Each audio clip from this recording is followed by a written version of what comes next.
வணக்கம். குற்றம் குற்றமே நிகழ்ச்சியை வழங்குவதற்காக ஹேமா ராகேஷ். இன்னைக்கு குற்றம் குற்றமே நிகழ்ச்சியில கடந்த ஒரு வாரத்துல தமிழகத்துல என்ன மாதிரியான கொள்ளைகள் எல்லாம் நடந்திருக்கு, அதற்கு காவல்துறையினர் தரப்புல என்ன நடவடிக்கைகள் எடுக்கப்பட்டிருக்கு அப்படிங்கறதுதான் இன்னைக்கு செக்மெண்ட் முழுக்கவே நம்ம பார்க்க போறோம். முதல்ல செய்திகளை பார்க்கலாம். வீட்டுல தனியா இருந்த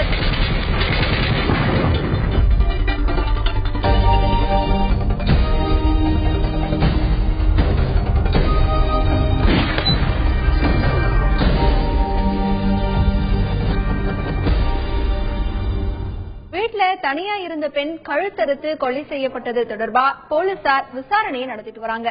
நெல்லை சமாதானபுரம் 5வது தெருவை சேர்ந்தவங்க விஜயா. இவங்களுடைய கணவர் பத்மநாபன் மும்பைல டிராவல்ஸ் நடத்திட்டு வராரு. விஜயா 2 பசங்களோட வசிச்சுட்டு வந்தாங்க. இந்த நிலையில விஜயா மர்மமான முறையில கழுத்தறுக்கப்பட்டு நிர்வாணமான நிலையில சடலமா கிடந்தாங்க. இத பத்தி போலீசுக்கு தகவல் கொடுத்தாங்க. சம்பவ இடத்திற்கு வந்த போலீசார் விசாரணை நடத்தினாங்க. விஜயாவை யார் கொலை பண்ணது, எதுக்காக கொலை பண்ணாங்கன்னு விசாரணை தொடர்ந்து நடந்துட்டு வந்தது. இந்த சம்பவத்துல சந்தேகத்தின் பேர்ல நேத்து நைட்டு ஒரு கொத்தனார போலீசார் கைது பண்ணிருக்காங்க.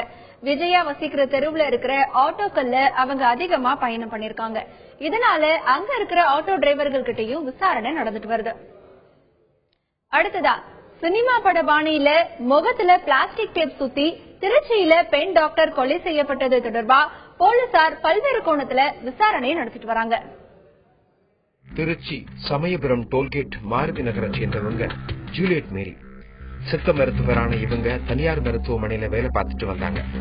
கணவனை இழந்த ஜூலியட் மேரிக்கு ஜோஸ்வான்னு ஒரு பையன் இருக்காரு. பெங்களூர்ல இருக்கிற ஐடி கம்பெனில ஜோஸ்வா வேலை பார்த்துட்டு வந்தாரு. குடும்ப தகராறுல மனைவியை பிரிஞ்ச இவரு அம்மா ஜூலியட் மேரியோட வசிச்சுட்டு வந்தாரு. இந்த நிலையில ஜூலியட் மேரி மர்மமான முறையில இறந்து கிடந்தாங்க. அது எப்படின்னா, சினிமா படத்துல வர மாதிரி முகம் முழுவதும் பிளாஸ்டிக் டேப் ரோலால சுத்தி தலையணை வச்சு அமுக்கி யாரோ இவங்களை கொலை பண்ணிருக்காங்க. இவங்க வீட்டுக்கு வெளியே பிளாஸ்டிக் கையுறைகள் கிடந்திருக்கு. இந்த கொலையை பத்தி போலீசார் விசாரணை நடத்திட்டு வர்றாங்க. இதுல பல தகவல் கிடைச்சிருக்கு. அதாவது மேரியோட மகன் ஜோஸ்வா தான் போதை பழக்கத்துக்கு அடிமையாகி இருக்காரு. அடிக்கடி பணம் கேட்டு அம்மா மேரிய அவர் தொந்தரவு பண்ணதா சொல்றாங்க. கொலை செய்யப்படுறதுக்கு முன்னாடி மேரியோட வீட்டுக்கு யாரோ அடையாளம் தெரியாத நபர்கள் கார்ல வந்திருக்காங்க. மேரியோட அவங்க சண்டை போட்டதாவும் சொல்றாங்க. இது போலீசாருக்கு பல சந்தேகத்தை எழுப்பியிருக்கு. மேரியோட வீட்டுக்கு வந்துட்டு போன அந்த நபர்கள் யாரு, எதுக்காக இவங்க கொலை செய்யப்பட்டாங்கன்னு போலீசார் விசாரணை நடத்திட்டு வந்தாங்க. மேரியோட மகன் ஜோஸ்வா மேல போலீசாருக்கு கொஞ்சம் சந்தேகம் வந்திருக்கு. இந்த கோணத்திலையும் விசாரணை நடத்திட்டு வராங்க. இந்த சம்பவத்திற்கு முந்தின நாள் மதியம் 3 மணில இருந்து 5 மணி வரைக்கும் ஜூலியட் மேரி வீட்டுக்கு முன்னாடி ஒரு மாருதி 800 கார் நின்னு இருக்கு. அப்போ அவங்க வீட்டுல இருந்து வாக்குவாதம் பண்ற சத்தம் கேட்டதா பக்கத்து வீட்டுல இருந்தவங்க சொல்றாங்க. ஆனா அந்த கார் சமயபுரம் டோல்கேட் தாண்டி போகலன்னும், அதனால குற்றவாளிகள் ஊருக்குள்ளதான் இருக்கணும்னு போலீஸ் சொல்றாங்க. அதே போல கொலையான ஜூலியட் மேரி கையில ஆண்களோட முடிகள் செல்லது மாட்டிருக்கு. அதனால போலீசாரோட விசாரணை இன்னுமே தீவிரமா இருக்கு. இந்த வழக்குல டிஎஸ்பி அசோகன் தலைமையில 6 தனிப்படை அமைக்கப்பட்டு குற்றவாளிகளை தேடிட்டு இருக்காங்க. 5 நாளா காணாமல் போன ஆசிரியை கழிவுநீர் தொட்டியில சடலமா கிடந்தது தொடர்பா ஆசிரியையோட வளர்ப்பு மகன் கிட்ட போலீசார் விசாரணை நடத்திட்டு வராங்க. திருச்சி மாவட்டம் மணப்பாறை காட்டுப்பட்டு பகுதியை சேர்ந்தவங்க ரோஸ் தெரஸ். இவங்களோட கணவர் இறந்துட்டதுனால தனியா வாழ்ந்துட்டு வந்தாங்க. ஆசிரியையா வேலை பார்த்துட்டு வந்த ரோஸ் தெரஸுக்கு பசங்க இல்ல. இதனால தனியா வாழ்ந்துட்டு வந்த அவங்க 3ஆம் தேதி மாயமாயிட்டாங்க. இது தொடர்பா போலீசார் விசாரணையை நடத்திட்டு வந்தாங்க. இந்த நிலையில வீட்டுக்கு பின்பக்கத்துல இருக்கிற கழிவுநீர் தொட்டியில ஆசிரியை ரோஸ் தெரஸ் சடலமா கிடந்தாங்க. அவங்க தலையில காயம் இருந்துச்சு. அவங்க போட்டுட்டு இருந்த நகையும் காணாம போயிருந்தது. இதனால நகைக்காக ஆசிரியை ரோஸ் தெரஸ் கொலை செய்யப்பட்டிருக்கலாம்னு சந்தேகம் எழுந்திருக்கு. ஆசிரியை ரோஸ் தெரஸ் கொலை தொடர்பா போலீசார் 4 தனிப்படை அமைச்சு விசாரணையை நடத்திட்டு வராங்க. முதல் கட்டமா ரோஸ் தெரஸோட வளர்ப்பு மகன் கிட்டையும் போலீசார் விசாரணையை நடத்திட்டு வராங்க. கொலை செய்யப்பட்ட ஆசிரியை ரோஸ் தெரஸோட செல்போனை போலீசார் கைப்பற்றிருக்காங்க. அதுல யார் யார்கிட்ட ரோஸ் தெரஸ் பேசி இருக்காங்கன்னு விசாரணை நடந்துட்டு வருது.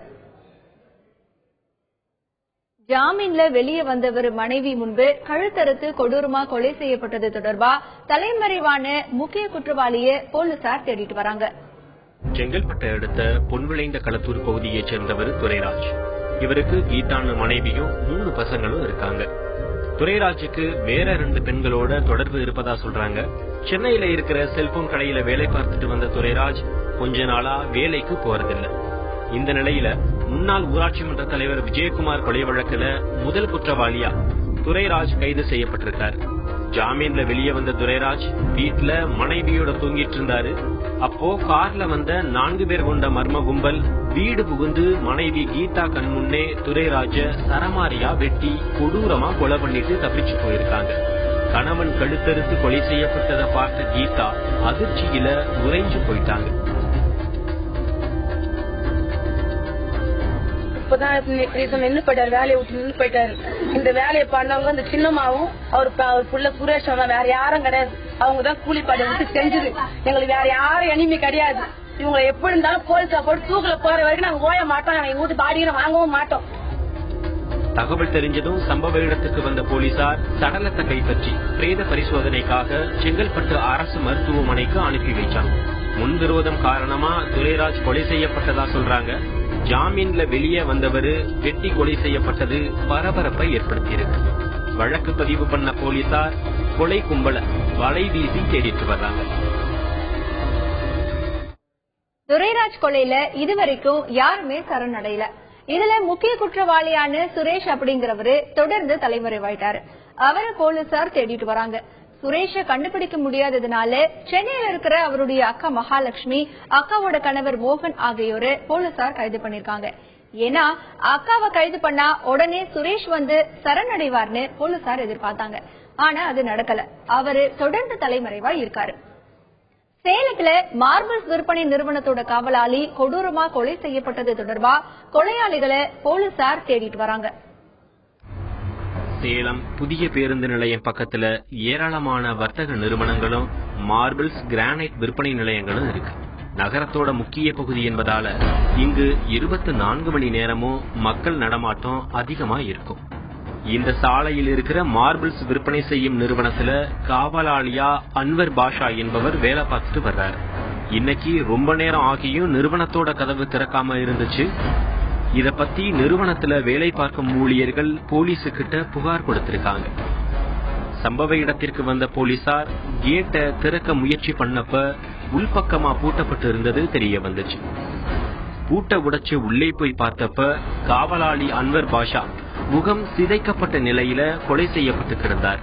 6 மணி லோடு வந்ததுக்கு அப்புறம் நம்மளுக்கு செக்யூரிட்டி மெயின் ஓனர் இருக்குங்களா, அவர் போன் பண்ண நம்மளுக்கு லோடு போன் யாரும் எடுக்கல. இங்க இந்த போன் யாரும் எடுக்கலக்கான நம்மளுக்கு போன் பண்ண சொல்றோம். அவரை செக்யூரிட்டி வாட்ச்மேன் எந்திர மாட்டேங்க, நீங்க வந்து பாருங்க என்ன ஆச்சு. என்ன நீங்க செக்யூரிட்டிக்காருக்கு நான் சொன்னேன், நீங்க பாருங்க எந்திர குதிக்க முடியாது, நீங்க வந்து ஒரு டைம் பாருங்க. அப்ப நான் என்ன சொன்னா ஒரு லேபருக்கு வர சொல்லிட்டு அவர் குதிக்கிட்டு மேல பார்த்தேன்னு ஆள் பிளட் இருக்கு தலையில, அது மட்டும் பார்த்தேன். அதுக்கப்புறம் நானே வந்தேன். சரி வந்து என்ன பாக்கலாம்னா அப்புறம் வந்தேன்னு கேட்டு திறக்கல.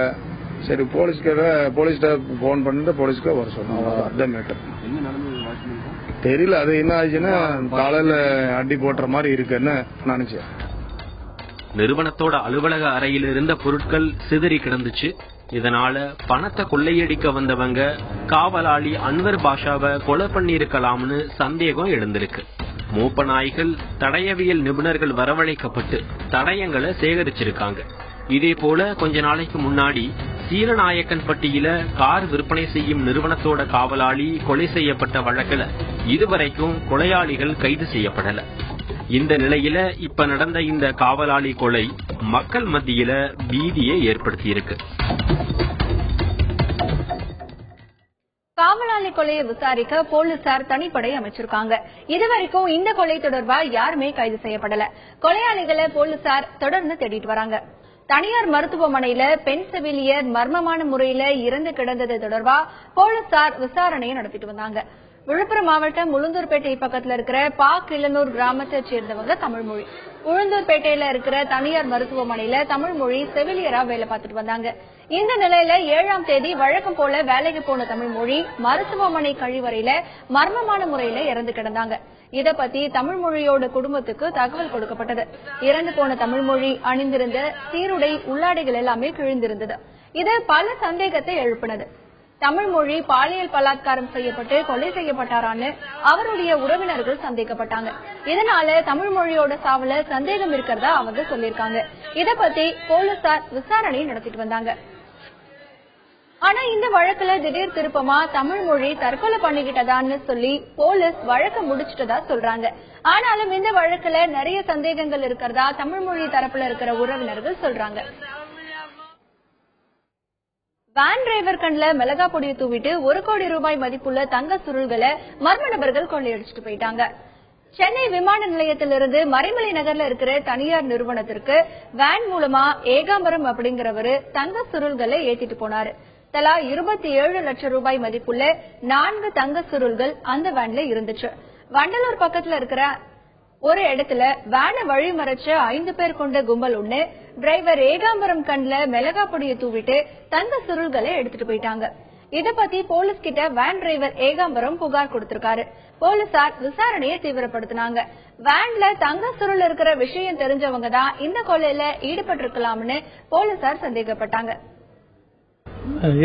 ஏர்போர்ட்ல இருந்து மறைமலை நகருக்கு வர்ற வழியில வண்டலூர் ஜூ ஹைஜாக் பண்ணிட்டாங்க.